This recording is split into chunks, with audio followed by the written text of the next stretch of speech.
Silence swallowed the restaurant. The kind of silence that happens when the world stops turning for a single breath. At 11:47 on a humid August night, when most of San Francisco was sleeping or pretending to, the carved wooden doors of Bella Not pushed open and a girl stumbled through them like a ghost that had forgotten how to haunt quietly. Her name was Elena Voss. She was 27 years old but looked like someone who had lived through 30 winters in a single year. Her left eye was swallowed by purple and black bruising, the flesh around it so swollen it had sealed shut completely. Blood dripped from her split lip onto the white collar of her delivery uniform, small dark spots that looked like tears. Her throat was a map of violence. 5 fingerprints, dark as bruises, wrapped around her neck in a perfect chokehold pattern. They were fresh. Still angry. Still bleeding at the edges. Her hair, usually tied back tight for the shifts on her scooter, hung in wet tangles across her face. Her left hand shook as she gripped something torn and stained. A college acceptance letter. Berkeley. The envelope bore her name, Elena Voss, and underneath, someone had written a single word in red pen, denied. But the blood staining the corner was hers, not ink. 3 men in suits at the mahogany bar turned to stone. The restaurant had 17 tables. 16 of them held people who suddenly forgot how to chew their food. The only person who did not move was the man in the back corner booth, draped in shadows so complete they looked like they had been tailored just for him. Lucian Caruso was 6'2". His shoulders filled the booth the way mountains fill valleys. His suit was charcoal gray, tailored so precisely that it probably cost more than Elena Voss made in 3 months of deliveries. His shirt was white, open at the collar, and his chest was scarred. One scar ran from his left eye down to his cheekbone like a blade had chosen him as its canvas. His eyes were the color of storm clouds before they turned violent. He held a wine glass halfway to his lips. The wine was a 1982 Barolo. He had been about to take a sip when the doors opened. Now he sat absolutely still. Sergio and Sal rose from their chairs simultaneously. Sergio was built like a brick wall with a heartbeat. Sal was leaner, faster, the kind of dangerous that moved like water. Both men's hands drifted toward the weapons they carried as naturally as other men carried wallets. But Rowan did not see them. She saw 2 men in cheap leather jackets cornering a busboy by the kitchen entrance. The busboy was 17, maybe 18, his name was Miguel, and he looked like he wanted to disappear into the tile floor. One of the men had his hand on Miguel's shoulder. The other held a folded piece of paper in his free hand. Protection money. It happened every Tuesday. It would happen every Tuesday until someone told it to stop. Elena Voss, with one eye swollen shut and blood dripping down her chin and 5 perfect fingerprints darkening her throat, walked across that restaurant floor like she was walking through fire that had forgotten to burn. Her voice was steady. Fractured like glass but steady. Like a blade wrapped in ice. Leave him alone. The men turned. They saw her injuries. They laughed. He is just a kid, she said. In the back corner booth, Lucian Caruso leaned forward. The movement was almost imperceptible. The kind of shift that changed everything without changing anything at all. His storm cloud eyes fixed on the broken delivery girl who had just put herself between predators and prey. The wine glass, still frozen halfway to his lips, trembled so slightly that only Sergio noticed. Sergio exchanged a look with Sal. Neither man had ever seen their boss respond to anything without calculation. Lucian Caruso did not react. He observed. He planned. He executed. He did not lean forward in booths because a girl with one swollen eye showed courage. But he was leaning forward now. The man in the cheap jacket took a step toward Rowan. This is not your business, little girl. Everything is my business if it is happening in front of me, she said. In that moment, she had no idea that the most dangerous man in San Francisco had just watched her chew someone else's suffering over her own safety. She had no idea that he had spent the last year hunting the men who betrayed his own brother, that his code of honor was written in blood and maintained through systematic patience. She had no idea that in watching her stand there, broken and blooded and still willing to fight. Something ancient and violent and forgotten stirred in his chest.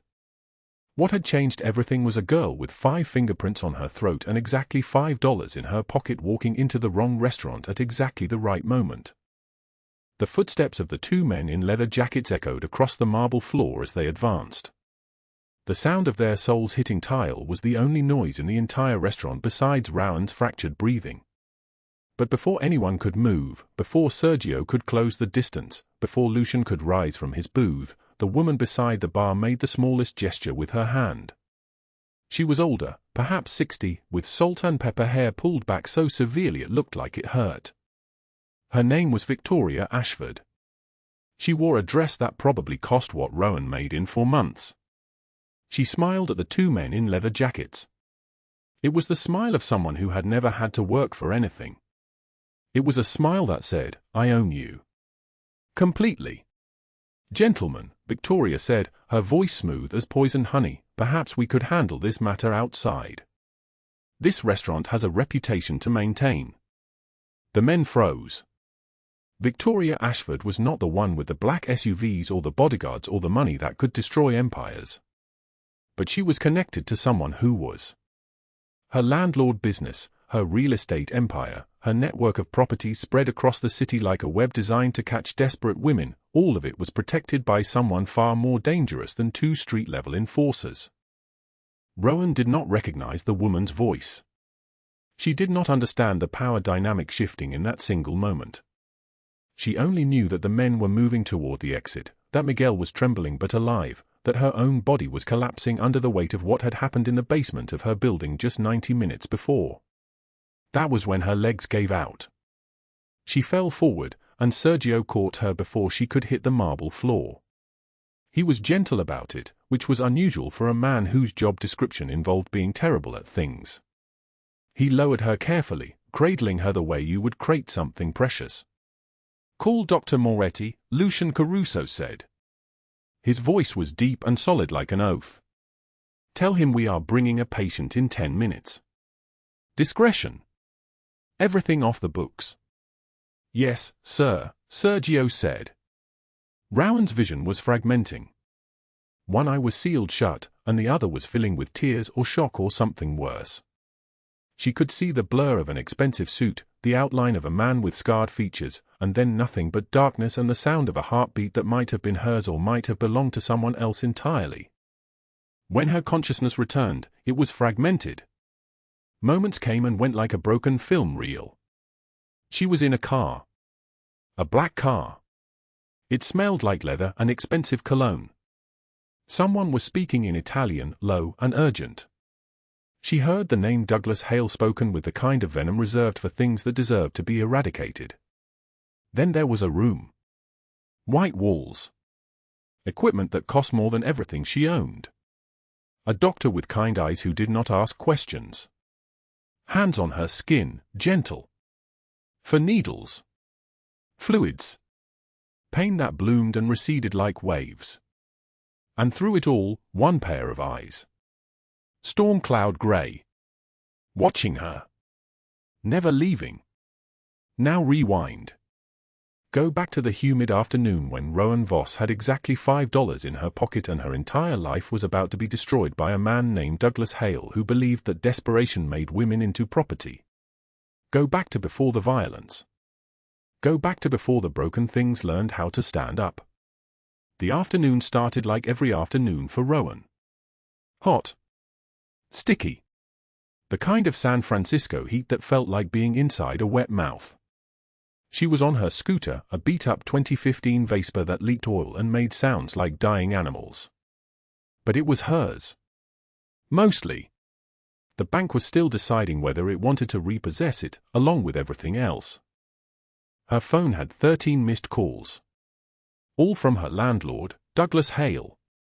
The scooter sputtered like a dying animal as Elena Voss threaded through the August traffic on Mission Street, the San Francisco heat rising in waves off the asphalt so thick she could taste it on her tongue, metallic and wrong.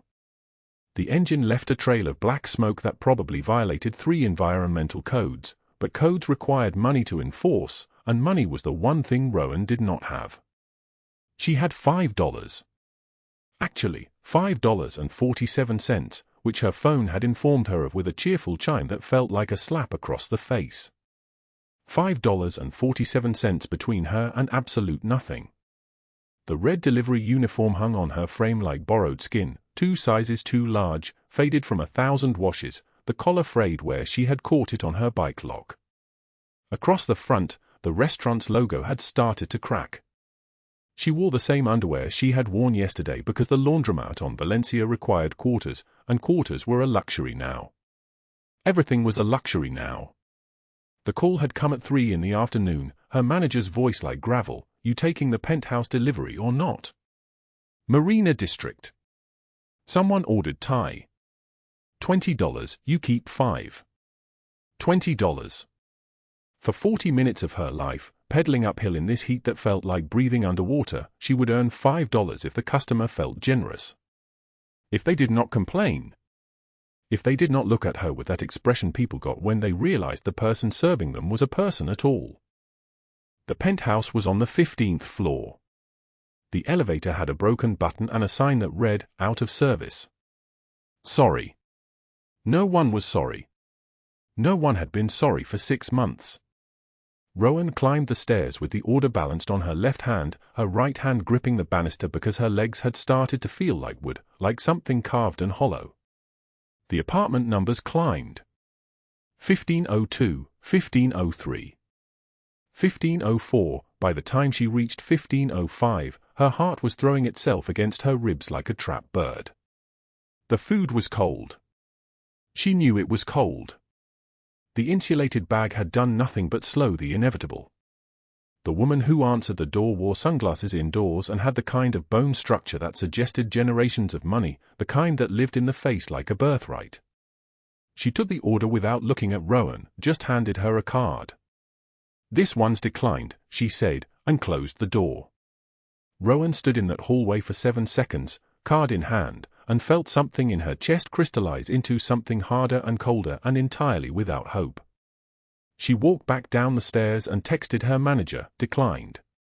Coming back. No tip. No $5. Just the knowledge that she had wasted 40 minutes and burned through half her gas on a transaction that netted her nothing but the exhaust fumes now coating her lungs.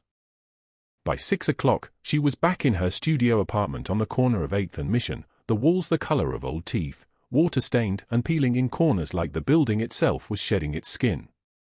The window looked out onto an alley where someone had abandoned a shopping cart 3 months ago. The landlord had not removed it. The landlord, Douglas Hale, did not do maintenance. He did collection. She pulled out her anatomy textbook and spread it across the kitchen table, the small lamp beside her flickering in the way that suggested it might be catching fire at any moment.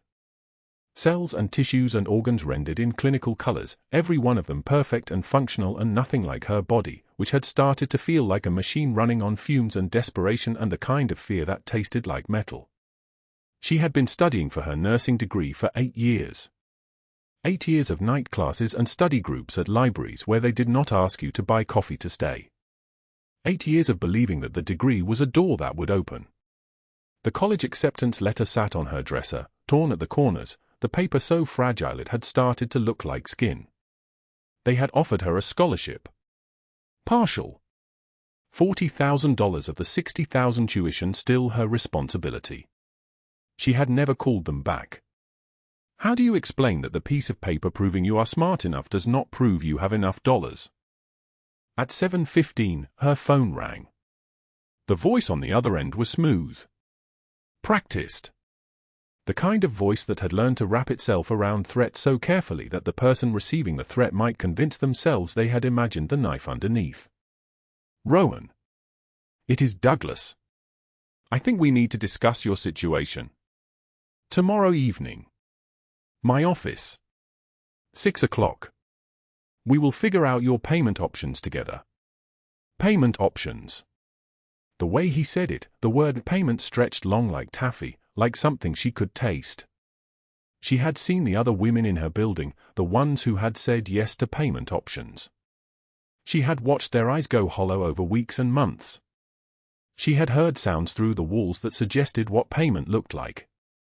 And she had felt Douglas Hale's hands on her wrist last week, his breath hot against her neck as he leaned in close and whispered what he wanted in exchange for not evicting her. His cologne had smelled expensive. His hands had felt immovable. "I understand," she said. Her voice did not shake. She had learned not to let it shake. "Good. Tomorrow. 6 o'clock. Do not be late." The line went dead. She looked down at her wrist, where a bruise had started to bloom, the color of rust in water, spreading like a map of damage. She had 3 fingers and the edge of a palm printed into her skin. It would fade in a week. The marks always faded. It was the memory that lingered. The anatomy textbook blurred in front of her. She had rent due in 10 days. $185,000 that she did not owe him. Wait, that was not right. 85,000. She owed him $85,000 in 6 months of back rent because her mother had gotten cancer and the treatment had cost everything, and she had sold her car, and she had maxed out her credit card, and she had taken out loans that came with lawyers' letters now, and somehow it still was not enough. And now Douglas Hale wanted to discuss payment options.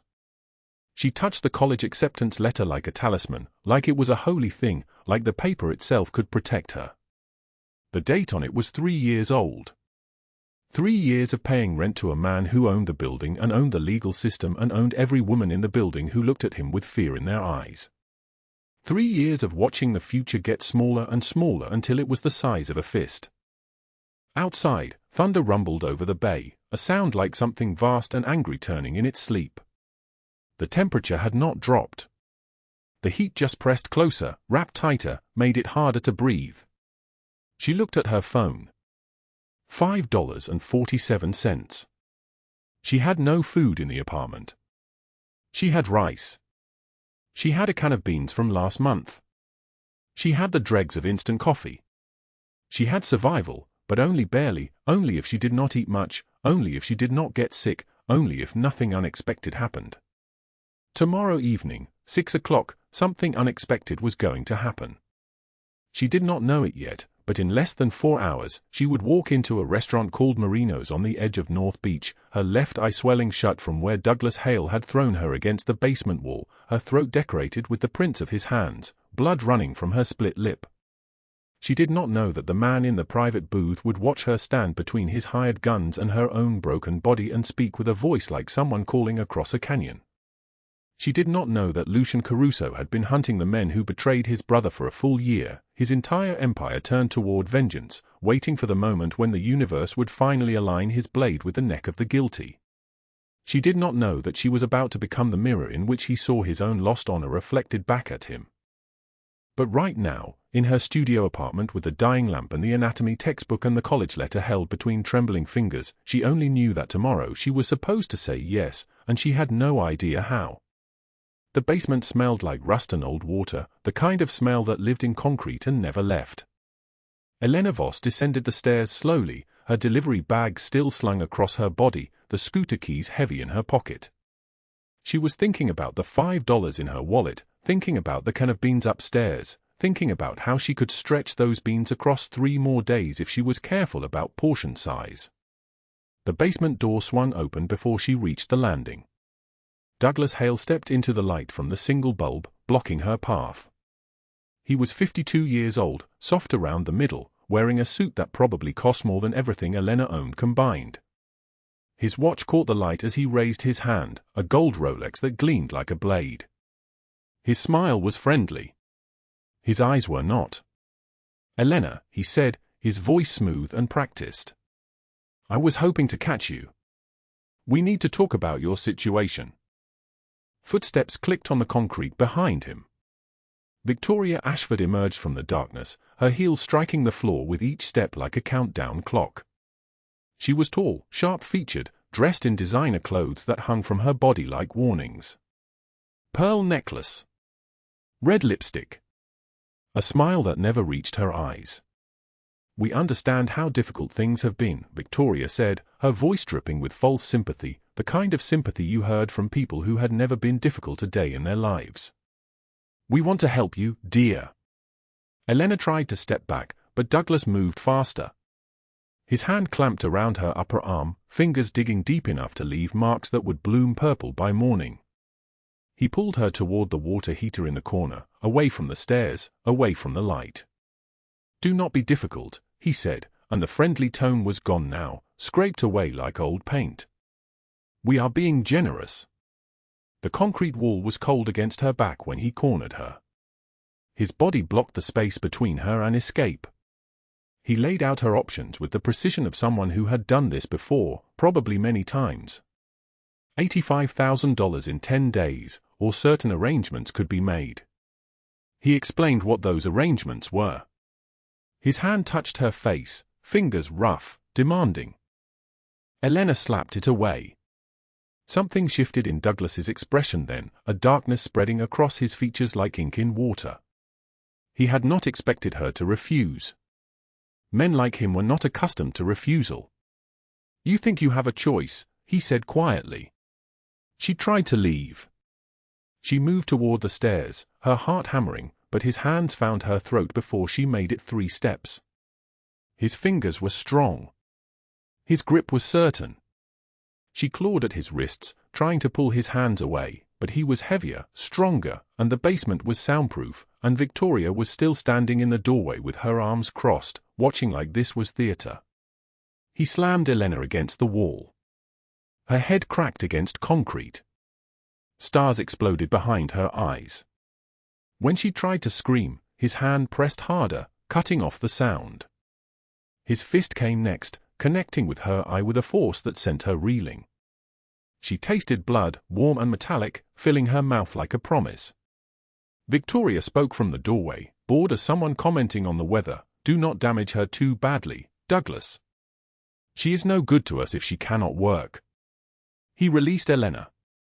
She collapsed to the floor, her body hitting concrete, the impact driving what little air remained from her lungs. She lay there gasping, her vision blurred, one eye already swelling shut. Douglas smoothed his shirt, straightened his tie, the picture of composed menace. "You have 10 days, Elena," he said. "Then I take what I am owed. One way or another." They left her bleeding on the basement floor. Elena did not move for 20 minutes. She could not move. She lay on the cold concrete, her left eye throbbing, her throat on fire, her ribs screaming with each breath. The basement was silent except for the distant sound of the city outside, the hum of traffic on the street above, the wail of a siren somewhere far away. When she finally dragged herself upright, she had to hold the wall for support. She had to breathe through her mouth because her throat hurt too much to swallow. She looked at her reflection in the dark window of the basement door and barely recognized herself. A woman looked back at her, bloodied and broken, one eye already turning purple. She had 4 more delivery shifts that night. She had tips to earn. She had $5 and a future that was collapsing in real time. She climbed the basement stairs on trembling legs and walked to her scooter parked on the street. The humid August air wrapped around her like a closing fist. She drove through the dark streets of San Francisco, the city lights blurring, her concentration fractured. One more delivery. She needed one more delivery. The restaurant was called Bellanot, a place on the edge of North Beach where rich people paid $50 for pasta. She had delivered there before. The tips were always good. She did not know what waited for her inside. The restaurant was still busy when she arrived at 11:47 p.m., the white tablecloths glowing under soft light, the sound of refined conversation and clinking glasses filling the space. The manager took her delivery, paid her cash, and she was turning to leave when she heard the commotion from the back. A busboy, maybe 16 years old, was backed against the kitchen door by 3 men in suits. Not restaurant staff. Something else. Something dangerous. They had the look of predators, and the busboy had the look of prey. Elena did not think about it. She did not weigh the risk or consider the consequences. She simply moved toward them, and when she opened her mouth to speak, her voice was steady despite the blood on her lip and the pain in her throat. "Leave him alone," she said. The men turned to look at her. They saw a delivery girl in a torn shirt, one eye swelling shut, clearly beaten, clearly not a threat. They laughed. They moved toward the boy again. I said, "Leave him alone." Something in her voice stopped them. Maybe it was the certainty of it. Maybe it was the fact that she was willing to stand in front of them despite being barely able to stand at all. The back door of the restaurant opened. Two men emerged from the darkness of the kitchen hallway. The first was tall and broad-shouldered, moving with the economy of someone comfortable with violence. The second was even larger, with a scar of an old bullet wound visible on his neck. They moved like hunting cats across the marble floor, and the three men in suits saw them and ran, crashing through the front door into the humid night with the sound of broken glass following them. The busboy stared at Elena with wide eyes.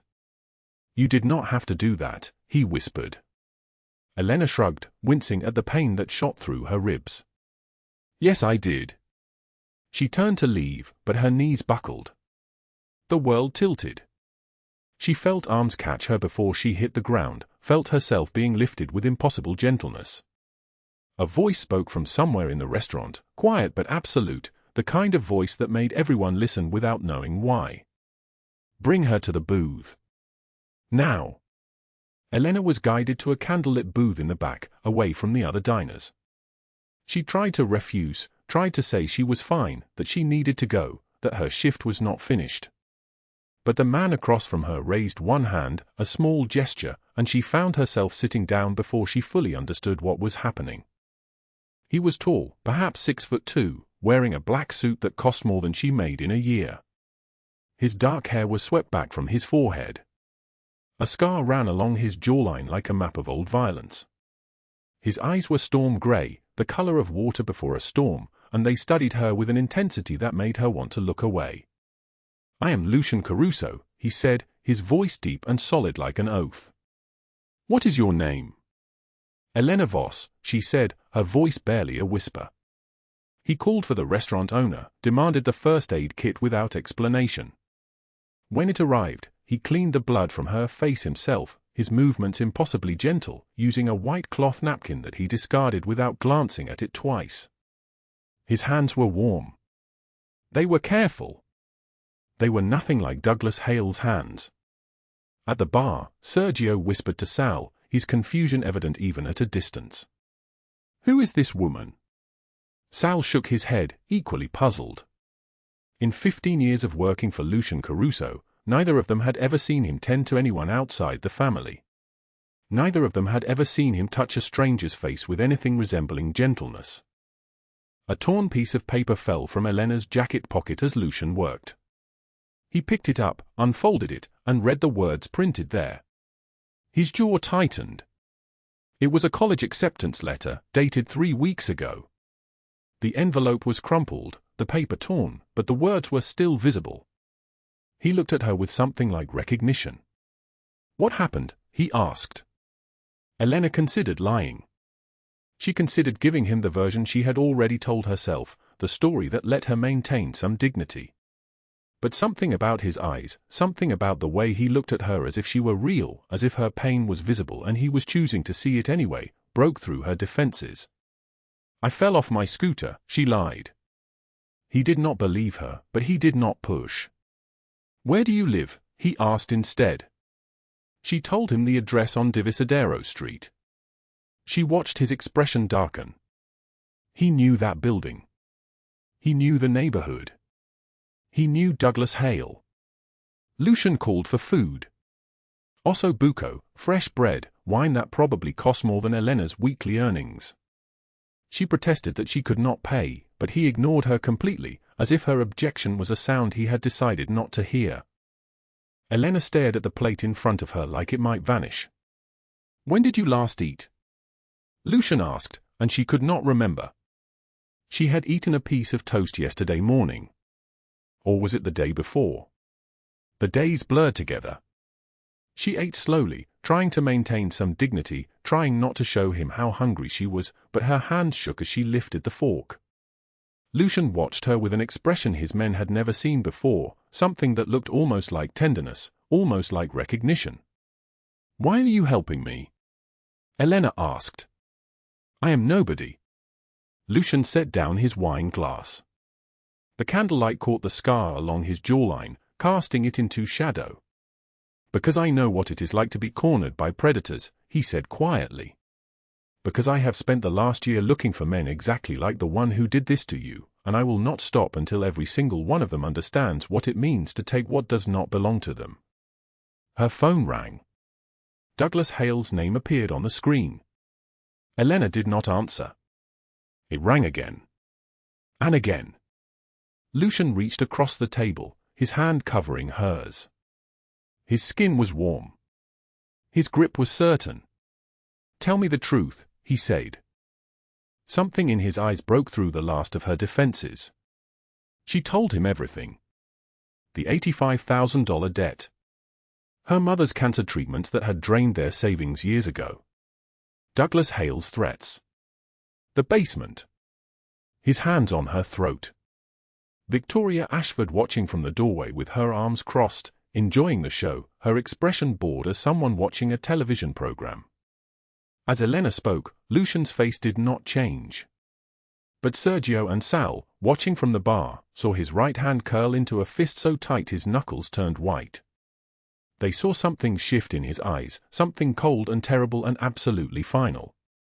When Elena finished, Lucian was quiet for a long moment.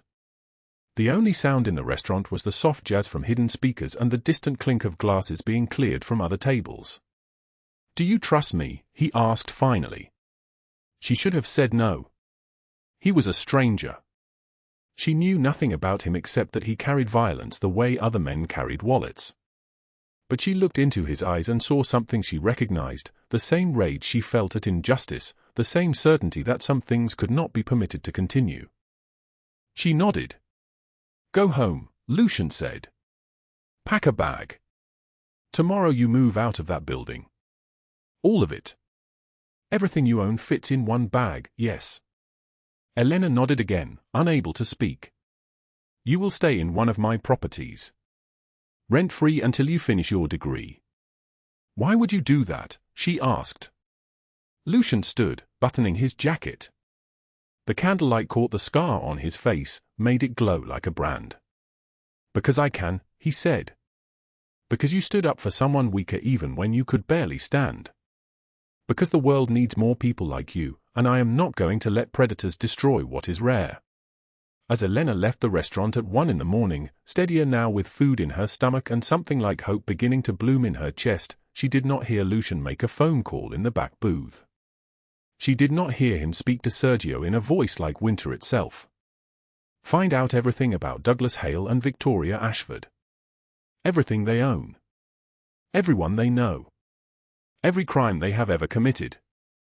I want financial records, property deeds, bank statements, names of their accomplices. Everything. What do you want done with them? Sergio asked.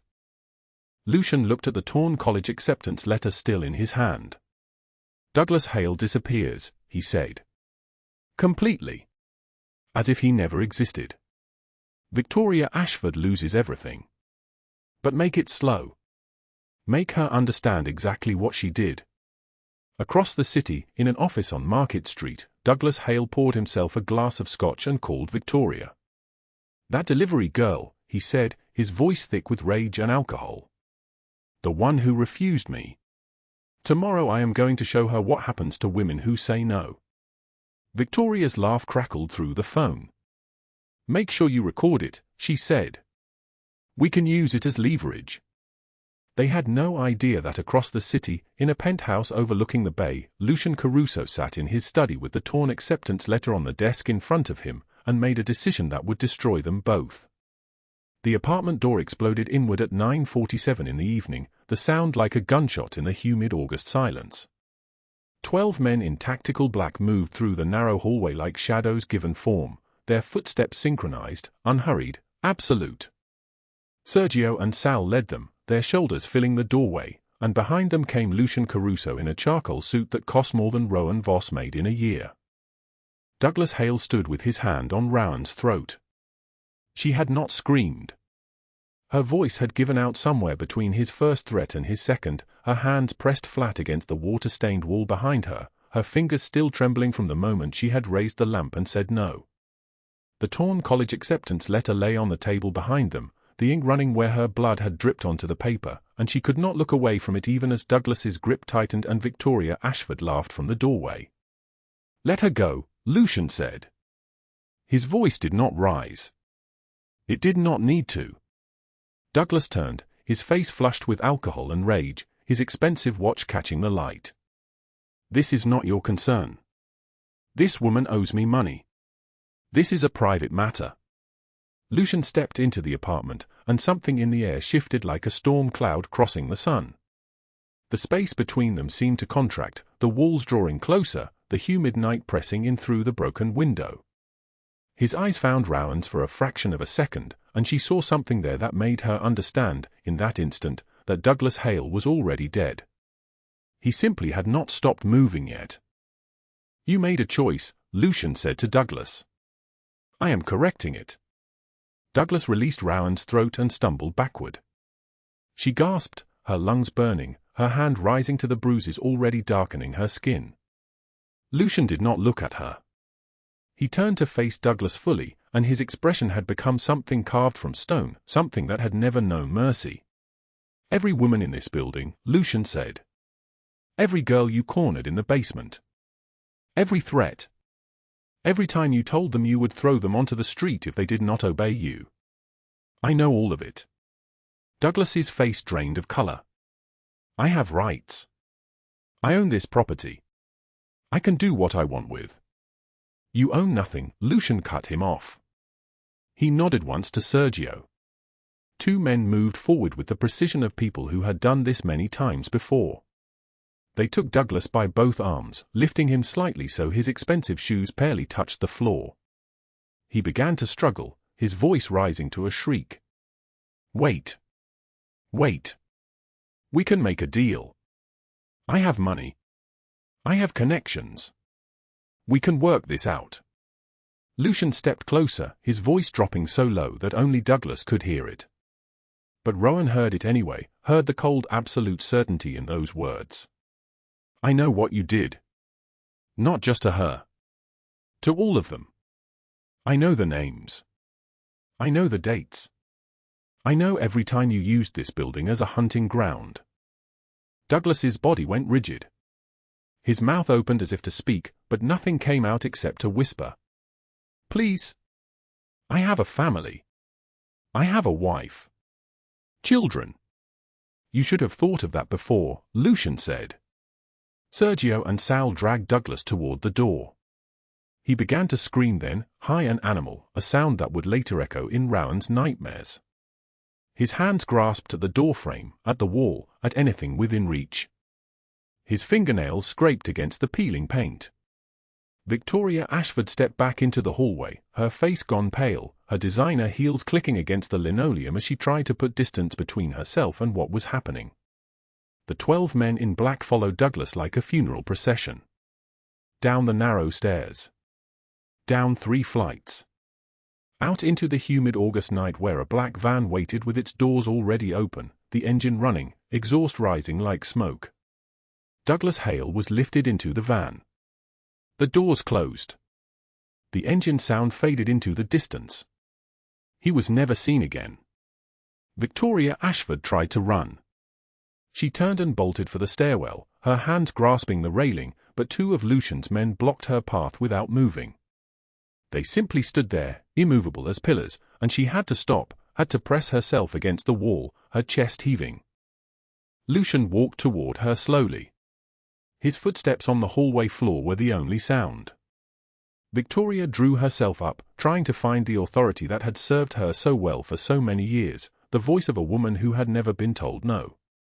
"I am a businesswoman," she said. "I broke no laws. Everything I did was within the legal framework of."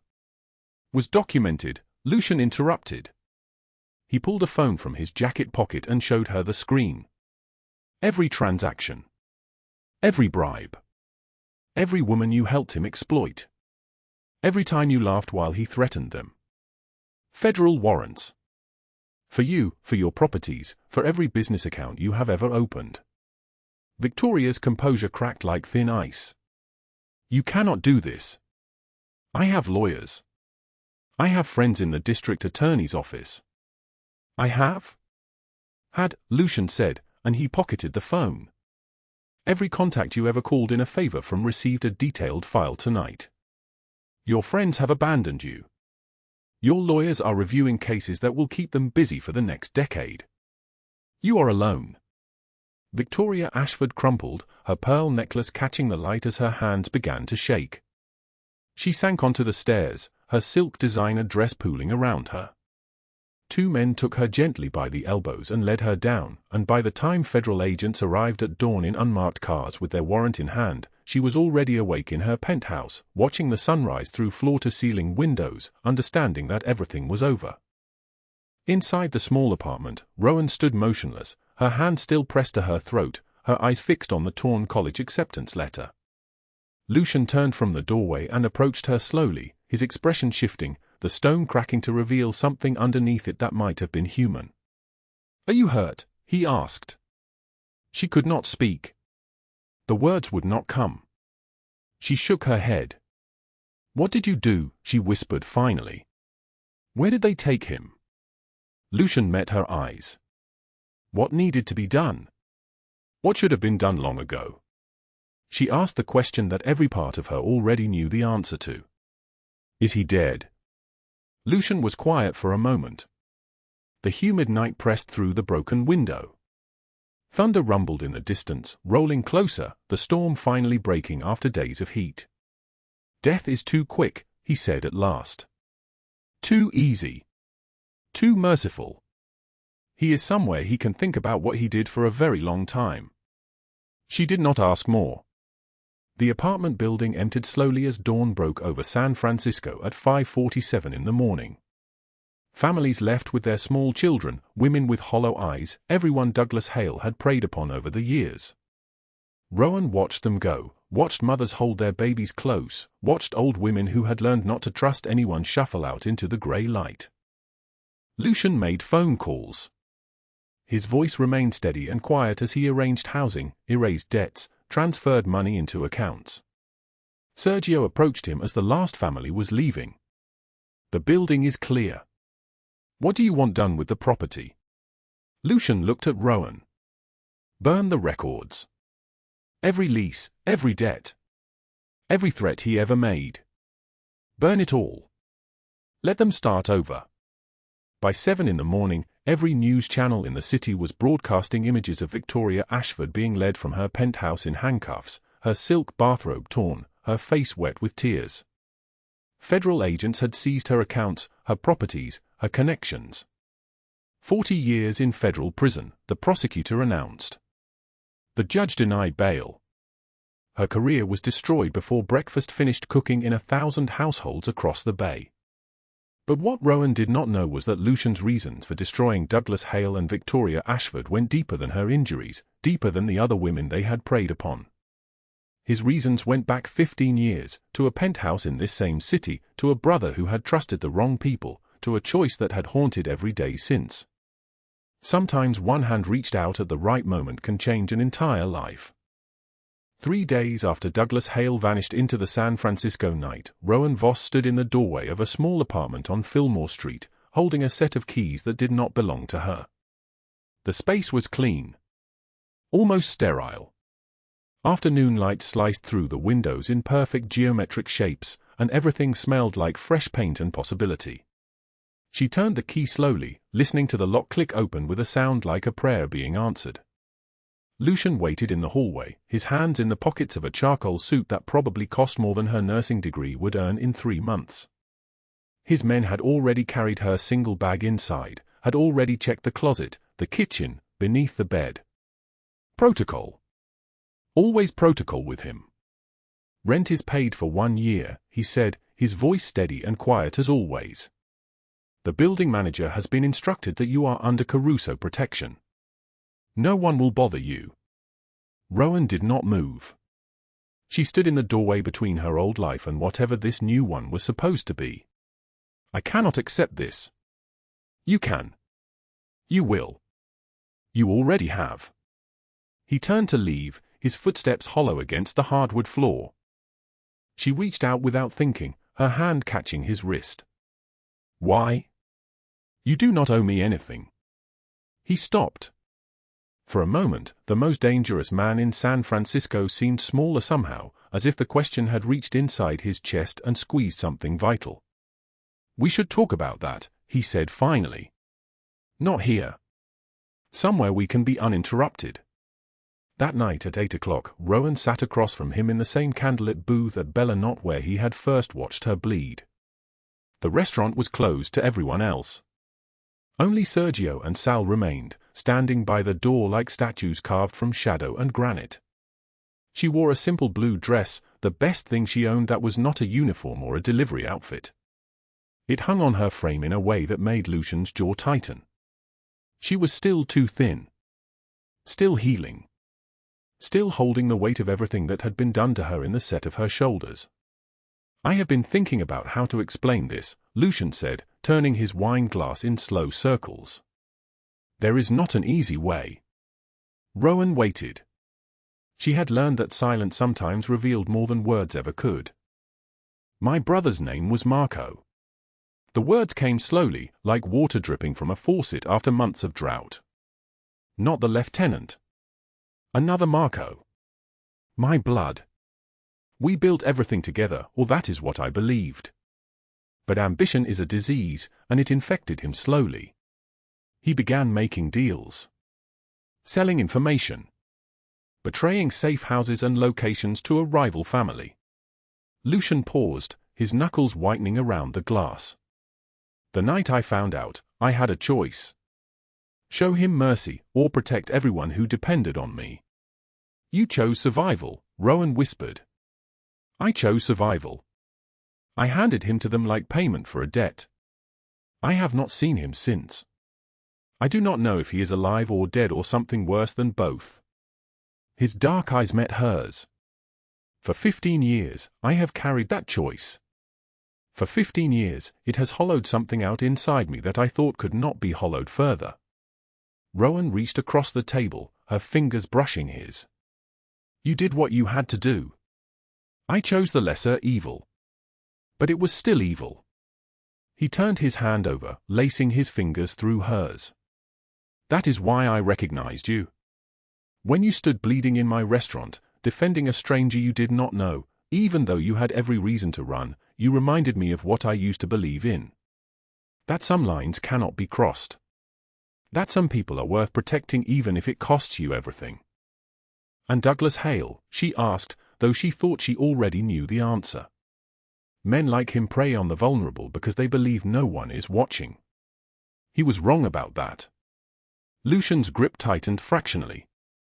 He will spend the next 40 years in a federal prison in Colorado, in solitary confinement, thinking about every hand he laid on a woman who could not fight back.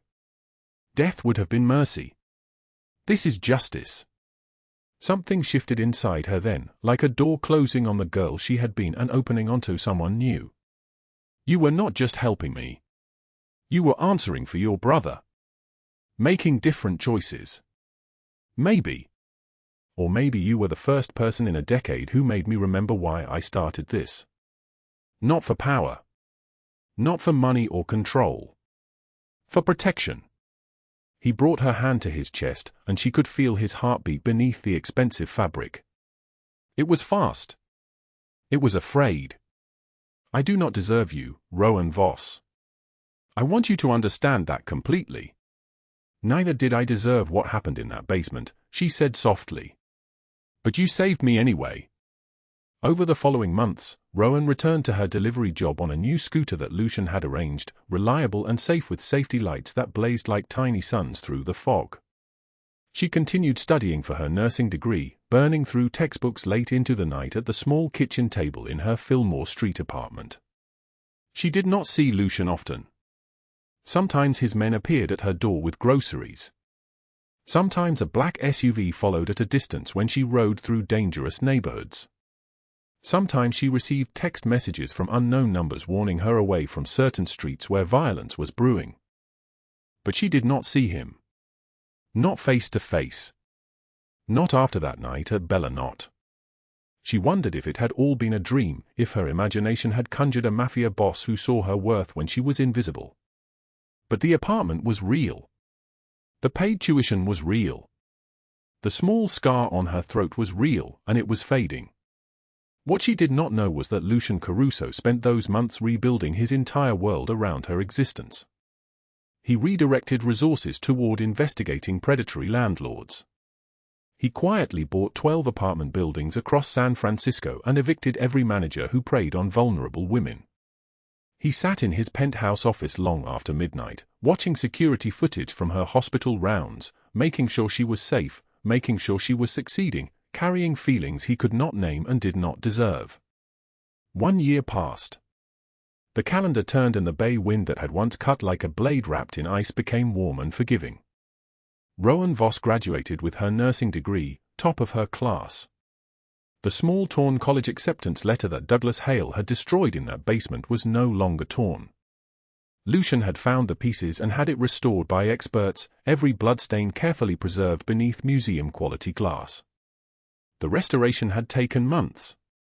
It had cost more money than Rowan made in a year.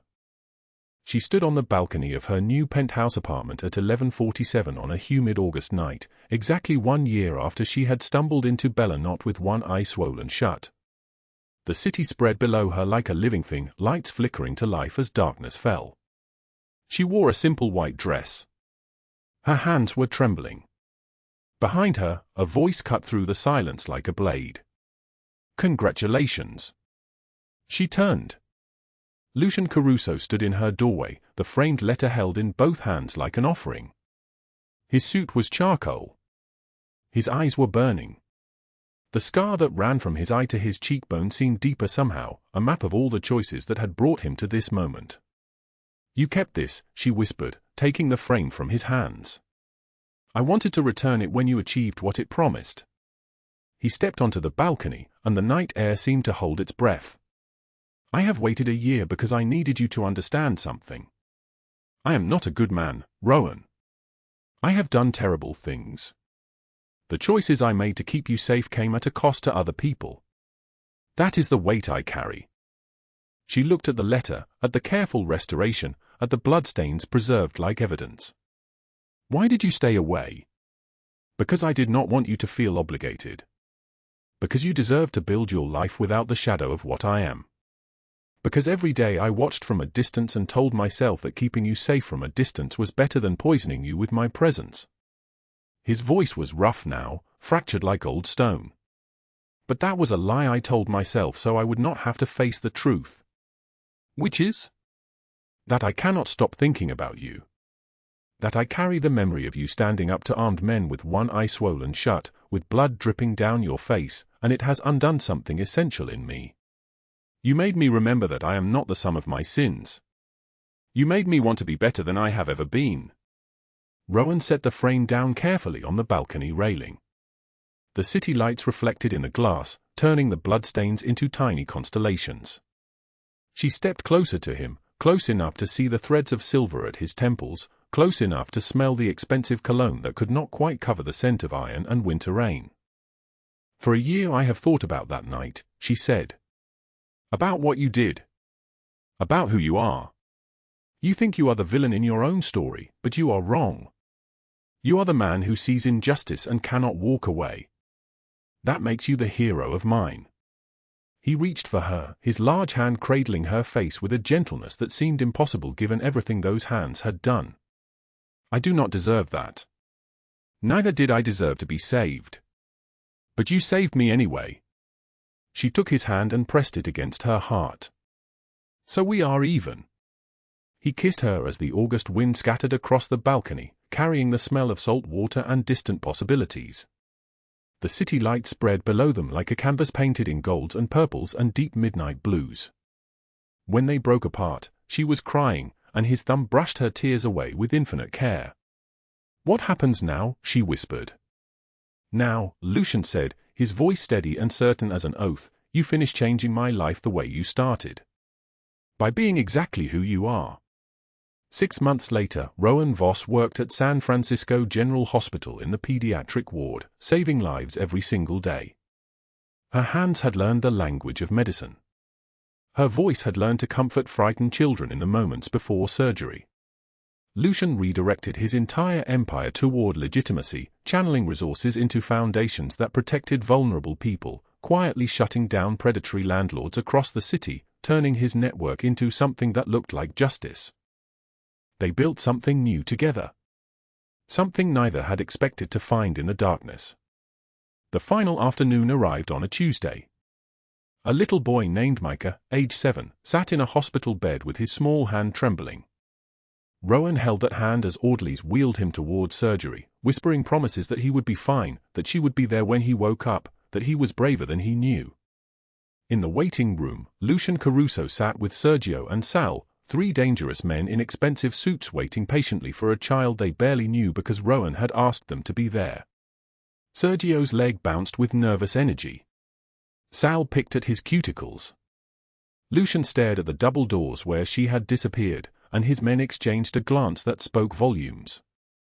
The surgeon emerged at 4:23 in the afternoon, his mask hanging around his neck, his expression peaceful. He is going to be fine. Very fine.